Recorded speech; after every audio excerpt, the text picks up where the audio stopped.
Heat. Heat. Tough on men. Hard on everything in the world.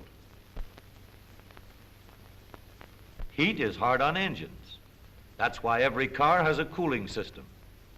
Did you ever wonder where the water goes in the cooling system of your automobile? The water goes down through the radiator, then to the water pump, which forces it on. Then it enters the engine. Once in the engine, this river of water flows first through the jackets around the cylinders, uniformly cooling the 6-cylinder walls. Next, the stream goes up into the cylinder head, where its direction is so controlled as to drive it against the valve seats.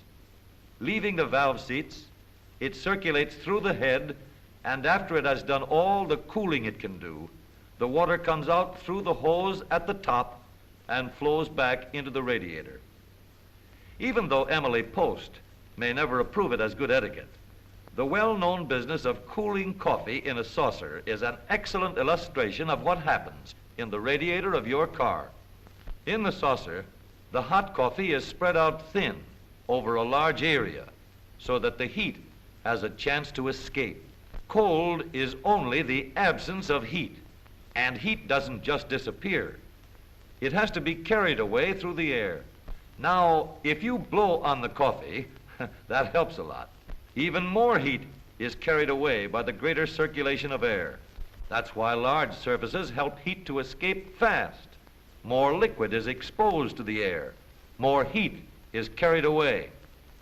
Now let's put a cover on the saucer. Stand it up on end. Run tubes through it like this. Put a fan over here. And what have we? A radiator. A big surface plus air circulation. That's what carries away the heat from the water in the radiator of your car. As you can see by the smoke, air is pulled quickly over all the surfaces of the radiator by the action of the fan, which also circulates air around the engine. As the engine gets up speed, we get additional help in cooling. Air is forced more rapidly through the radiator. After a certain speed is reached, we could do without the fan. But inside the engine is where the water does its work.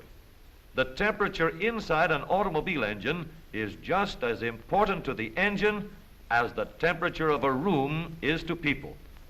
In an air-conditioned room, the temperature is ideal for human beings, pretty close to 70 degrees.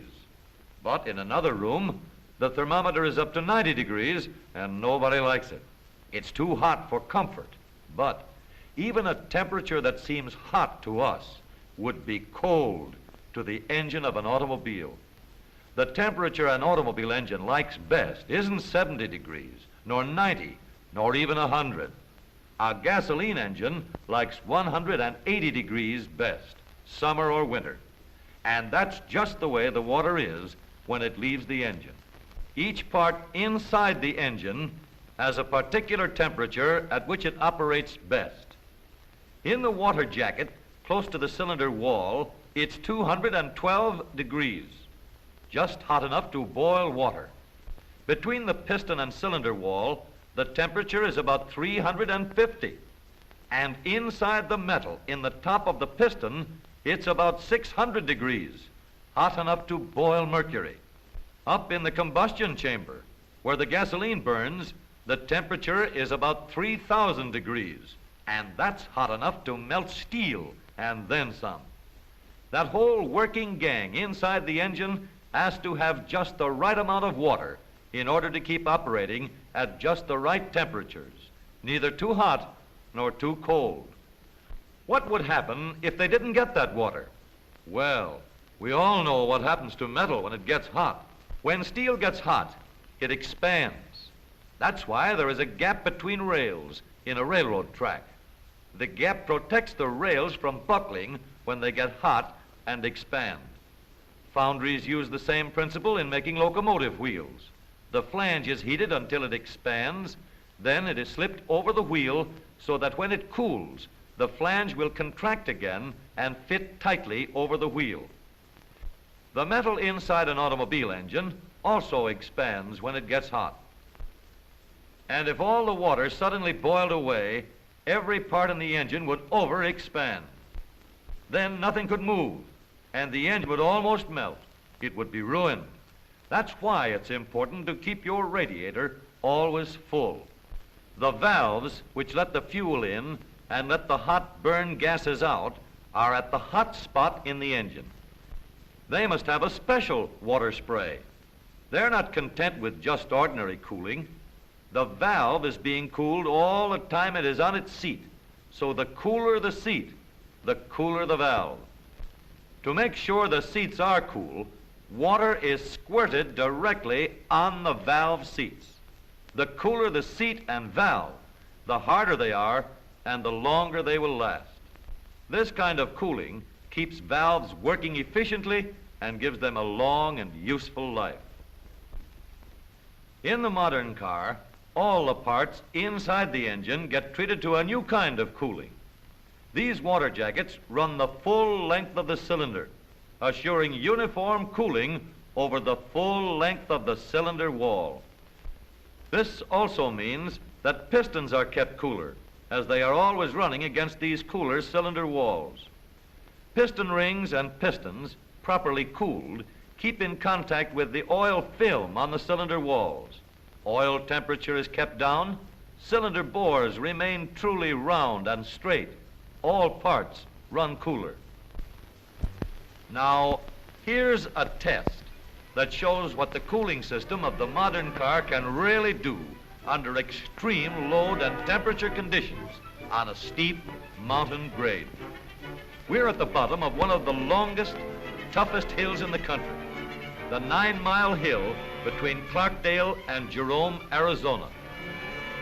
A real test of any automobile's cooling system. One last check on the temperature gauge, and the test is on. A modern automobile pulling a double load against a 9-mile hill under a temperature of 110 degrees in the shade.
It's 180 degrees, and we have a modern cooling system that doesn't have to ask odds of any condition anywhere, anytime. It can always keep cool so long as the water boy comes around.